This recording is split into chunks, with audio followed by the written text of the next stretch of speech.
আমার বাবা আমাকে বাড়ির পাশে বিয়ে দিয়েছে। কেন দিয়েছে? এটা কি আমার সুবিধার কথা চিন্তা করে দিয়েছে না তার সুবিধার কথা চিন্তা করে দিয়েছে, সেটাই মাঝে মাঝে আমি ভাবি। বিয়ের পরের দিন থেকে দেখতাম সকালে ঘুম থেকে ওঠার পরে দেখতাম আমার বাবা আমার দরজার পাশে বসে আছে। প্রথম প্রথম বিষয়টা আমার শাশুড়ি এটা মেনে নিল, পরে আমার শাশুড়ি আমার বাবার প্রতি বিরক্ত চলে এসেছে। আমি বাবার সন্তান, তারপর আমার বিরক্ত লাগতো, কারণ বাড়ির পাশে বিয়ে দেওয়ার কারণে কি তার সকাল বিকাল আমাকে দেখতে আসতে হবে? আমার বিষয়টা খুব বিরক্ত লাগতো। আমার মনে পড়ে না এমন কোনো দিন নেই যে আমি বিয়ের পরে ঘুম থেকে উঠে বাবাকে দেখিনি। বাড়ির পাশে বিয়ে দিয়েছে বলে কি মেয়েকে সকাল বিকাল দুইবারই দেখতে আসতে হবে? জিনিসটা সত্যিই খুব বিরক্ত লাগতো। এভাবে করতে করতে 6টা বছর পার হয়ে গেল আমার বিবাহিত জীবনে। এই 6টা বছর যে আমি সংসার জীবনে সুখী ছিলাম তা না। প্রথম কয়েক মাস আমার শাশুড়ি বিষয়টা মেনে নিল, তারপর আর মেনে নিতে পারছিল না। আমার বাবা সকালবেলা আসলেই নাস্তা খেতে দিতে হয়। আমার বাবা যে নাস্তা খেতে চায় বা নাস্তা খাওয়ার জন্য আসে বা দিলে যে সে খেয়ে ফেলে, বিষয়টা এরকম না। আমার বাবা খেতে চায় না, আমার বাবা শুধু আসে এক নজর আমাকে দেখার জন্য। আমাকে না দেখলে নাকি তার দিনটাই শুরু হয় না। আমার বাবাকে নাস্তা খেতে দিলে আমার বাবা বলে, আমি নাস্তা খেতে আসি না, আমি আসছি তোকে দেখার জন্য। আমি তোকে কাছে বিয়ে দিয়েছি এজন্যই যেন তুই আমার চোখের সামনে থাকতে পারো, আমি জানি তোকে দেখতে পারি। আর আমিও এতটা চোখের সামনে থাকতে চাই না বাবার, যে আমার বাবাকে কিছু খেতে দিলে বা কোনো কিছু কারণে আমার শ্বশুরবাড়ির মানুষ আঙুল দেখিয়ে কয়েকটা কথা বলুক। আমি চাই না যে আমার বাবাকে খাবার প্লেটের সামনে থেকে উঠিয়ে দিক আমার শ্বশুরবাড়ির মানুষ। এতটাও আমি কাছে চাই না আমার বাবাকে। কিন্তু আমার বাবা সেই সুযোগটা নিজেই করে দিয়েছে, নিজেকে নিজে সস্তা করে দিয়েছে আমার শ্বশুরবাড়ির মানুষদের কাছে। বিয়ের দিন থেকে আমার বাবা নিজেকে সস্তা করে তুলেছে।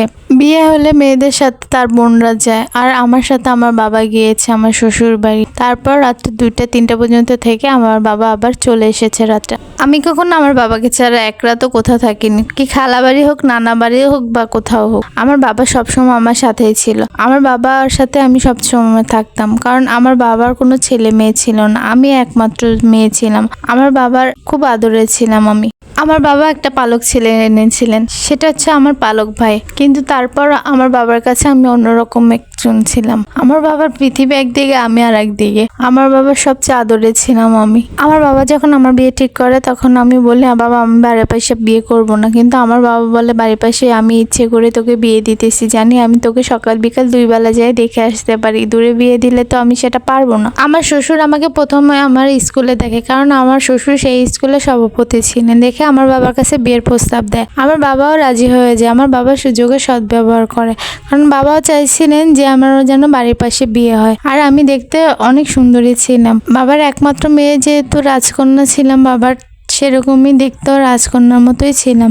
যাই হোক, এভাবে কেটে গেল অনেকগুলো বছর। আমারও সংসার বড় হলো, ছেলে মেয়ে হলো। আমি যখন আমার বাবার বাড়িতে যাই তখন আমার বাবা কি করে, আমার সাথে সাথে সারাক্ষণ থাকে। আবার যখন শ্বশুর বাড়ি চলে আসি সেও আমার সাথে চলে আসে। আর সেটা দেখে আমার শাশুড়ি খুবই বিরক্ত। আমার শাশুড়ি কখনো বলো না, ধরেন আপনি একটু পান খান বা বসেন, তোমার বাবারই কিছু খেতে দাও, তোমার বাবা আসছে বা এটা, কখনোই আমার শাশুড়ি এইসব কথা বলে না। আর আমার মা কখনোই এভাবে হুটহাট করে চলে আসে না, কারণ আমার মা খুব কমই আসে আমার শ্বশুর বাড়ি। আমি বলি বাবাকে, বাবা আপনি আমার শ্বশুর বাড়ি কেন আসেন? আপনার একমাত্র মেয়ে বলেও আপনি কোনো দাম পান না, কোনো সম্মান পান না আপনার মেয়ের শ্বশুর বাড়ি, আপনি কেন আসেন এত? তখন আমার বাবা বলে, আমি আমার বাড়ির নিজের বাড়ি খাবার খেয়ে তো শেষ করতে পারি না, আমি তোর শ্বশুর বাড়িতে খাবারের জন্য আসি না, আমি শুধু তোকে দেখতে আসি। আমার বাবা আমাকে প্রচন্ড ভালোবাসে, আর আমিও আমার বাবাকে অনেক ভালোবাসি। সে যতই বলুক খাওয়ার জন্য আসেন, আমিও জানি আমার শ্বশুর বাড়িতে সে খাবারের জন্য আসে না। তারপরও আমি তো মেয়ে, আমারও তো ইচ্ছে করে আমার বাবাকে টেবিল ভর্তি করে খাবার দিয়ে নিজ হাতে খাওয়াই, নিজ হাতে রান্না করে খাওয়াই, কিন্তু কখনো পাই না আমার শ্বশুর বাড়িতে। সেই সম্মানটা আমাকে বাবাকে দেওয়া হয় না। এমনও দিন গেছে আমি খাবার টেবিলে বসাইছি আমার বাবাকে, তো সেখান থেকে আমার বাবার উঠে চলে যেতে হয়েছে। আমি কখনো টেবিল ভর্তি করে কোনো খাবার আমার বাবা খাওয়াইতে পারিনি।